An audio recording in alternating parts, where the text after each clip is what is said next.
फांसी भी मिले तो अफसोस नहीं, क्योंकि जन्नत में मिलेगी हूरे। ये बयान है आफताब अमीन पूनावाला का। हाल ही में जब पॉलीग्राफ टेस्ट हुआ आफताब का, उसमें ये खुलासा हुआ है, उसमें ये सारी बातें सामने आई है। दरअसल पॉलीग्राफ टेस्ट को लाई डिटेक्टर टेस्ट भी कहा जाता है। आपने देखा होगा पिक्चरों में, मूवीज में, कैसे एक आरोपी के पल्स पॉइंट्स पर और उंगलियों पर एक मशीन की क्लिप्स को अटैच किया जाता है, जिसके बाद उससे कुछ सवाल पूछे जाते हैं और उस सवाल के अनुसार उस आरोपी के अंदर कैसी गतिविधि हो रही है, कैसी बॉडी लैंग्वेज है, कैसा रेस्पिरेटरी सिस्टम चल रहा है, कैसी नर्वसनेस है, कैसा ब्लड फ्लो है, उन सभी चीज़ों को वो मशीन संज्ञान में लेती है, जिसके बाद वो एक लाइट शो करती है। अगर आरोपी सच बोल रहा है तो हरी बत्ती जलती है, अगर आरोपी झूठ बोल रहा है तो लाल बत्ती जलती है। तो इस तरीके से ये पॉलीग्राफ टेस्ट हुआ आफताब का, जिसके अंदर ये बड़ी बात सामने आ रही है जो आफताब ने बोली है, जो कि बहुत ज़्यादा हैरान करने वाली है। ये आर्टिकल छपा है अखबार में। मैं चाहता हूं कि इस आर्टिकल को आप ध्यान से देखें और पढ़ें।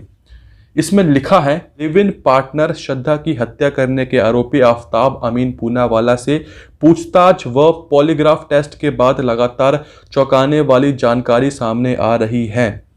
पूछताछ के दौरान उसने पहली बार चौंकाने वाला बयान दिया है। एक पुलिस अधिकारी के मुताबिक, यानी कि दिल्ली पुलिस के अधिकारी के मुताबिक, उसने कहा है कि श्रद्धा की हत्या के आरोप में उसे फांसी भी हो जाए तो उसे अफसोस नहीं होगा। जन्नत में जाने पर उसे हूरें मिलेंगी। यही नहीं, उसने ये भी बताया कि श्रद्धा से रिश्ते के दौरान उसके 20 से अधिक हिंदू लड़कियों से संबंध रहे हैं। 20 से अधिक लड़कियों के नहीं, हिंदू लड़कियों के स्पेसिफिक। ये जो आफताब अमीन पूनावाला है, ये स्पेसिफिक हिंदू लड़कियों को ही टारगेट किया करता था। श्रद्धा भी हिंदू थी, इसके अलावा 20 और लड़कियां थी जो उसकी गर्लफ्रेंड्स थी, वो सभी की सभी हिंदू थी। डेटिंग ऐप के अंदर ये हिंदू लड़कियों को ही टारगेट किया करता था। पुलिस को दिए इस बयान से आफताब की कट्टर मानसिकता सामने आई है। अब ये सारी बातें मैं नहीं बोल रहा हूँ, ये सारी बातें अखबार में लिखी हैं। आपको मैं दिखा देता हूँ ये कटिंग जो मेरे फ़ोन में भी पड़ी है। ये देखिए दोस्तों, ये है वो कटिंग, न्यूज़पेपर की कटिंग है। इसमें सारी की सारी बातें लिखी है, आप खुद पढ़ सकते हैं। जो इसकी कट्टर मानसिकता है, मैंने इस बारे में बात करी थी। इस शख्स की मानसिकता कैसी है आप ये सोचिए। इसको ना कोई गम है, ना कोई पछतावा है, ना कोई गिला है, ना कोई शिकवा है। आराम से जेल में ये सो रहा है। तिहाड़ जेल के बैरक 4 में इस कैदी को रखा गया है, आफताब को, और ये कैदी नंबर है 11,529। जब भी ये मीडिया के सामने आता है, कैमरा के सामने आता है, अपना मास्क हमेशा लगा के रखता है और अपने फेस को छुपाने की कोशिश करता है, और अंदर ही अंदर ये हंस रहा होता है कि देखो भाई साहब, मैंने तो कांड कर दिया, मुझे कोई पछतावा भी नहीं है और पुलिस मेरे खिलाफ कोई सबूत भी ढूंढ नहीं पा रही है। और जहाँ तक बात है पुलिस इन्वेस्टिगेशन की, तो अभी तक 13 टुकड़े मिले हैं। मैंने आपको बताया था अपनी पिछली वीडियो में भी ये बात को कि 13 टुकड़े मिल चुके हैं श्रद्धा के, और जबड़ा बरामद हुआ है। और वो जो बड़ा हथियार था, जिस हथियार की मदद से आफताब ने श्रद्धा को काटा था, वो हथियार भी पुलिस को बरामद हो चुका है। तो कुछ चीज़ें हैं जो बरामद हो गई है और कुछ चीज़ें हैं जो अभी भी बरामद होना बाकी है। जैसे कि जो पूरा शरीर है वो अभी तक नहीं मिल पाया है, जो मेन सर है वो अभी तक नहीं मिल पाया है, उसकी अभी छानबीन चल रही है।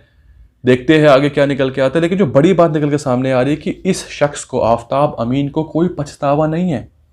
ये बोल रहा है कि अगर मुझे फांसी भी हो जाए तो मुझे कोई शिकवा नहीं है, कोई पछतावा नहीं है और कोई अफसोस नहीं है, क्योंकि इसको लगता है कि जन्नत में जाके इसको हूरें मिलेंगी।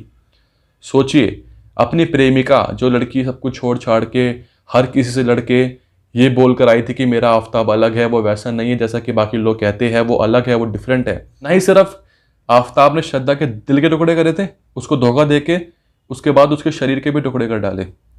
और अब इसको कोई अफसोस भी नहीं है इस बात का कि अगर इसको फांसी भी हो जाए, क्योंकि इसको लगता है कि इसने जो कांड किया है, जो काम किया है, बहुत ही अच्छा काम किया है और जन्नत में जाके इसको हूरें मिलेंगी। और आपको मैं बता दूं कि जो अंगूठी थी श्रद्धा की, जो इसने श्रद्धा को गिफ्ट करी थी, श्रद्धा को मारने के बाद, उसको काटने के बाद, इसने वो अंगूठी निकाल कर अपने पास रख ली और फिर इसने एक नई गर्लफ्रेंड बनाई उस डेटिंग ऐप से। वो भी हिंदू थी, शी वॉज ऑल्सो हिंदू। और फिर उसने उस अंगूठी को, श्रद्धा वाली अंगूठी को, उस दूसरी लड़की को पहना दिया। सोचिए दोस्तों, कैसा आदमी है ये। कैसा आदमी बोलना तो इसको गलत होगा, कैसा हैवान है ये। इसके दिमाग में सिर्फ एक ही टारगेट था कि मुझे हिंदू लड़कियों को टारगेट करना है, उनको अपने प्यार के जाल में फंसाना है, उनका शारीरिक और मानसिक तरीके से इस्तेमाल करना है, और जब मन भर जाए, कोई गले पड़ जाए तो उसको मार काट के फेंक दो। ये एक सबक है उन सभी लड़कियों के लिए, स्पेशली उन हिंदू लड़कियों के लिए, कि देखो आपके आसपास जो लड़का आपसे नज़दीकी बनाने की कोशिश कर रहा है, उसका नाम क्या है, उसकी पहचान क्या है, उसकी आइडेंटिटी क्या है, वो सोचता क्या है, उसकी मानसिकता क्या है। आपके सामने बेशक वो अच्छा बनने की कोशिश कर रहा हो। आफ्ताब ने भी ऐसा किया था।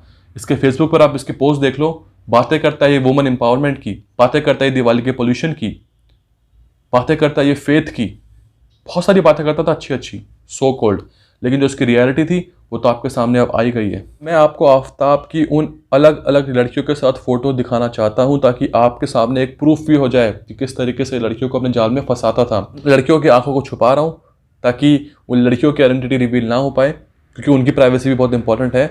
ये देखिए दोस्तों, ये सभी अलग अलग लड़कियां हैं आफ्ताब के साथ, और सब की सब हिंदू हैं। इनका नाम भी मेरे पास है। इनका नाम है अदिति मेहता, अदिति गांधी, खुशबू, मानसी लोकारे और संचिता खुम्बारे। ये वो 5 लड़कियां हैं जिनका नाम अभी सामने आया है, जिन लड़कियों को इसने डेट किया था। फिलहाल तो ये तिहाड़ जेल में है, इसके ऊपर निगरानी रखी जा रही है। भी पूछताछ चलेगी और सच सामने आएंगे इस आफ्ताब अमीन के बारे में। जो भी मुझे अपडेट मिलेगी वो मैं आप तक पहुंचा दूंगा। जो भी आपकी राय हो प्लीज़ मुझे बताइए कमेंट सेक्शन में।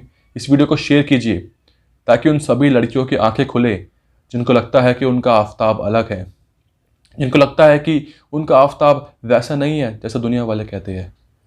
वो अलग है, ही इज़ डिफरेंट। उनके लिए ये वीडियो बहुत ज़रूरी है।